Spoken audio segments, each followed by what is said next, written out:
Casi medio millón de hogares en Chile sufre vulnerabilidad energética. El 16% de los hogares del país gasta más del 10% de su ingreso en calefacción, iluminación y cocción de sus alimentos, lo que afecta la cobertura de otras necesidades. Según un estudio, el cambio climático y algunas medidas para mitigarlo pueden encarecer el precio incluso de la electricidad, aumentando en los hogares vulnerables. Vamos a conversar con Anaí Urquiza, coordinadora de la Red de Pobreza Energética e investigadora del Centro de Ciencia del Clima y la Resiliencia de la Universidad de Chile. ¿Cómo están ahí?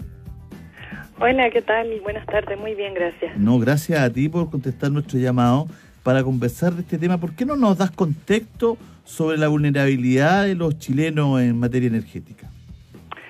La verdad es que este es un tema bastante nuevo, es algo que se está recién empezando a investigar en nuestro país. Yo diría durante este año, no hay registros antes. De hecho, hay un esfuerzo también este año del Ministerio de Energía de hacer de abrir una discusión sobre este tema, porque la vulnerabilidad energética o pobreza energética, hay diferentes formas de conceptualizarlo, se ha abordado más bien en los países desarrollados, los países, sobre todo los países europeos que están en contacto en sectores más fríos, y también en países mucho más pobres como los países africanos o algunos sectores de Latinoamérica, debido al acceso a energía. Pero en países como el nuestro, que estamos a medio camino en el fondo, no se había abordado el tema, y sin embargo aparece como algo cada vez más relevante porque si bien bajamos nuestros niveles de pobreza a partir de las estadísticas que tenemos, sabemos que hemos ido bajando, sin embargo cuando consideramos estos otros elementos que son más complejos, que incorporamos otros temas, nos damos cuenta que parte importante de nuestra población sufre condiciones críticas relacionadas con las temperaturas, pero también y principalmente, diría yo, con el acceso a energías limpias. O sea, nosotros tenemos serios problemas en muchas ciudades del sur de nuestro país que están altamente contaminadas en el invierno debido al uso de leña para la calefacción. Entonces es un problema muy complejo que recién estamos empezando a vislumbrar y a discutir, y que además yo le agregaría que Chile tiene la particularidad de que enfrentamos múltiples desastres naturales, y frente a los desastres naturales también tenemos problemas de acceso a la energía. O sea, no menor, hoy día estaba escuchando, me parece que como 300.000 familias, hogares estaban sin acceso a energía, por una condición climática que es recurrente y que va a ser recurrente en nuestro país en los próximos años. Los eventos extremos están muy relacionados con las predicciones del cambio climático. Y frente a eso tenemos que empezar a mirar cómo vamos a proteger a los hogares más vulnerables para que no queden desprovistos de acceso a energía, sobre todo en el invierno, cuando en el fondo a los niños hay que calefaccionarlos, etcétera. ¿Es cara la energía en Chile, a tu juicio, Nay? Sí, es más cara, es cara en comparación con muchos países, sobre todo con Latinoamérica. Es cara, y además de eso, es cara la electricidad, pero además de eso nosotros tenemos distintos tipos de acceso a energía dependiendo del quintil, por decirlo como en bruto, pero también dependiendo de la zona climática donde está. O sea, el sur principalmente es leña, y en otros sectores hay acceso a otro tipo de energía. Pero sí, es cara, y lo más importante es que es muy cara para los hogares que tienen bajo ingreso. O sea, los hogares que tienen bajo ingreso pueden más del 10% de sus ingresos se van en energía, y solamente si consideramos como los criterios básicos, ni siquiera estamos considerando el transporte, por ejemplo, que también uno podría considerarlo dentro del gasto energético de un hogar. Sí. En cambio, el decil más rico solamente gasta como cerca del 2%. Entonces es brutal la diferencia, es como otro elemento más para discutir sobre la desigualdad, que ha sido uno de los temas que se ha estado discutiendo en el último tiempo. Sin contar que además la gente que accede del decil más pobre, que accede a esa energía, que consume mucho menos energía, por lo tanto sus hogares están con niveles de temperatura. De hecho hay estudios, también hay algunos estudios donde se están registrando que la temperatura que está expuesta en los hogares más pobres es mucho más baja que en los hogares más ricos. Y además de ser más baja la temperatura, por lo tanto la gente pasa más frío, por decirlo bien directo. Además el tipo de calefacción que utilizan es más sucia, entonces también está mucho más expuesta a contaminación intradomiciliaria. Sin contar que están además expuestos a la contaminación extradomiciliaria por los contaminantes locales de la ciudad, en el fondo. ¿Qué se puede hacer para que la energía sea más barata en las grandes ciudades, Anaí, y que sea más barata a partir también de que podamos tener energías limpias? Eso es muy importante, porque no siempre se nos ha vendido una idea a fuerza que la quiero compartir contigo, porque dicen, energías limpias, energías más caras. No, entonces si son energías limpias usted va a pagar más en su cuenta de la luz. No hay progreso si no aprobamos este tipo de hidroeléctrica, este tipo de situaciones. ¿Qué hay de mito, qué hay de verdad en eso? Mira, hay un poco de mito y un poco de verdad. ¿Por qué?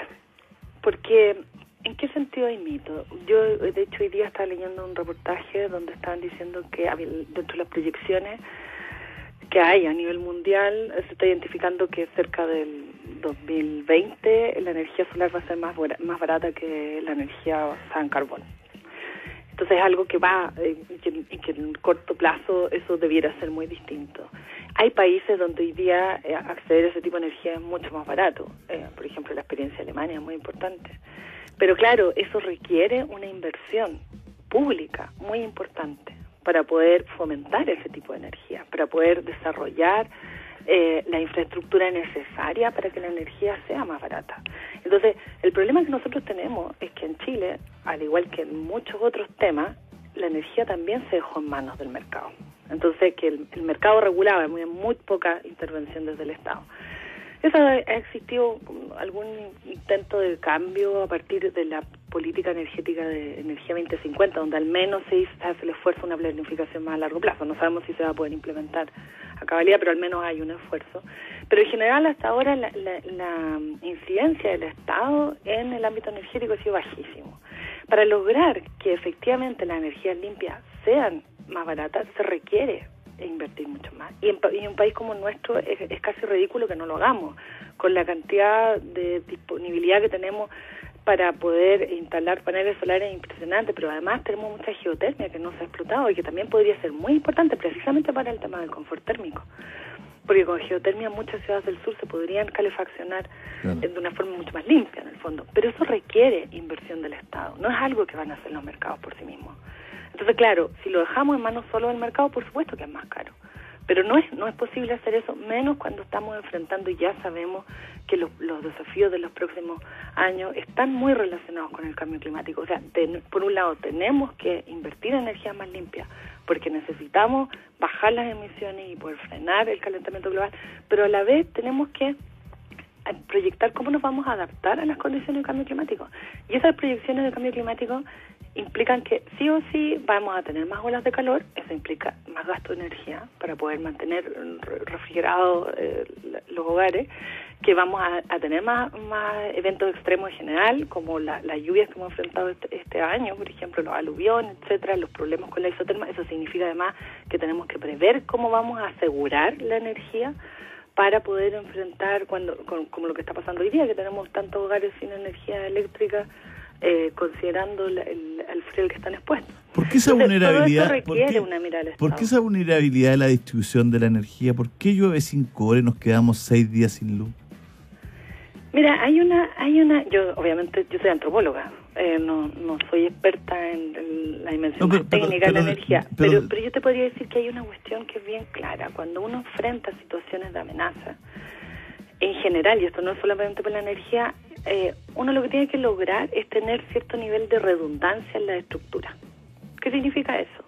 La redundancia en la estructura significa que cuando uno no puede ser frágiles en el fondo, sobre todo cuando tenemos proyectados ciertos tipos de eventos. Entonces, frente a ciertas, por ejemplo, no sé, se cae el árbol y se va a romper vamos a perder la conexión aquí, y eso va a implicar que se va a perder la conexión en una serie de cuadros, etcétera. Si tenemos redundancia en la estructura, eso no debiera suceder. Pero eso implica que es más caro. O sea, es como el tema de los terremotos, en el fondo, que las estructuras tienen que ser mucho más robustas para enfrentar las proyecciones de los terremotos. En los casos, el tema de la electricidad también debería ser así, pero eso por supuesto que es más caro. Y cuando tenemos en manos del mercado todo, obviamente es mucho más difícil hacer eso. Entonces se requiere una política de Estado y con mayor plazo, o sea, una mirada de más largo plazo y más integral además, no solamente atacar el precio, no es solamente el costo de la energía y la proporción del gasto de la familia, también es el acceso en situaciones como esta, y es la calidad, sobre todo la calidad, porque tenemos gran parte de nuestra población expuesta a contaminación intradomiciliaria y a temperaturas bajas. Un abrazo gigante, que estés muy bien. Muchas gracias a ti por el llamado. Chao, Anaí. Anaí Urquiza, coordinadora de la Red de Pobreza Energética, investigadora del Centro de Ciencia del Clima y la Resiliencia de la Universidad de Chile. Si no hay inversión del Estado en nuevas matrices, en nuevas formas de obtener energía, si no hay interés de preocuparse, podría ser peor.